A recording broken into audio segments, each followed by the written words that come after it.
Hello. Today we will discuss our last topic of the editor. This is the editor structure. First we have the input. Input goes to the language processors. Then we have four components: editing component, traveling, viewing, and display components. Then you have editing buffer. Editing buffer, then you have editing filters, then you have the main memory, then viewing filter, viewing buffer, and then display component, then last is output. Suppose the user presses input at A. First, it goes to the language processor. After language processor, it goes to the editing component. Then it goes to the editing buffer, and then from the editing buffer, from the above line, it goes to the from the main memory. It goes to the viewing filter. Then goes to the viewing buffer. After that, it goes to the displayed component, and then after that, it finally goes to the output devices. And this all this process take only the fraction of seconds. Now, what is the role of the traveling component? The role of the traveling component is we have to move the cursor, or move the mouse for.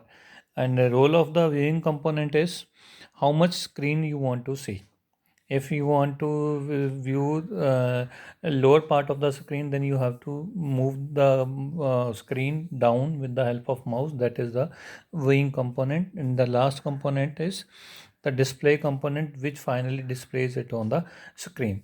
Now this graph, if we see, it has the solid lines as well as the dotted lines. The solid lines shows the data flow, and the dotted line shows the control flow. For this diagram, I have send you the separate YouTube of somebody, so you can hear and find how this language processor works. All the things I have explained, nothing extra in that, but from where I have taken this logic, I have sent you that link also. Now the last part of this editor that is left is special editors. These are the special editors. First is the source code editors that use programmable syntax. Second is folding editors. These includes orthodox editors that are directives of XEDIT. Next, you have third is the IDE, Integrated Development Environment, designed to manage and streamline large programming projects.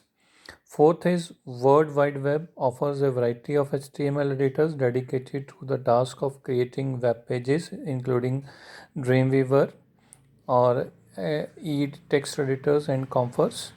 Fifth one is collaborative editors allows multiple users to work on same document simultaneously from remote location over a network. Typically, it includes online chat components of for discussion among the editors.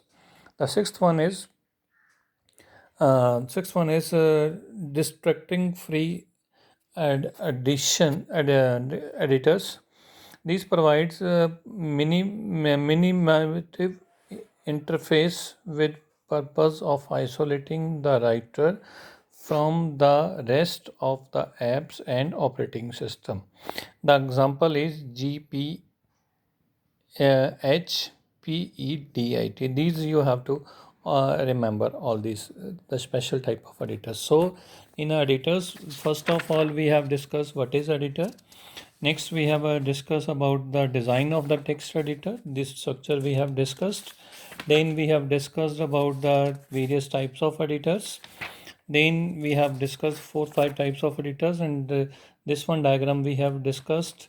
And the last part, which is we have discussed about the special editors. This simply comes in the form of a note, which you can now you have a sufficient material on the editors. Thank you.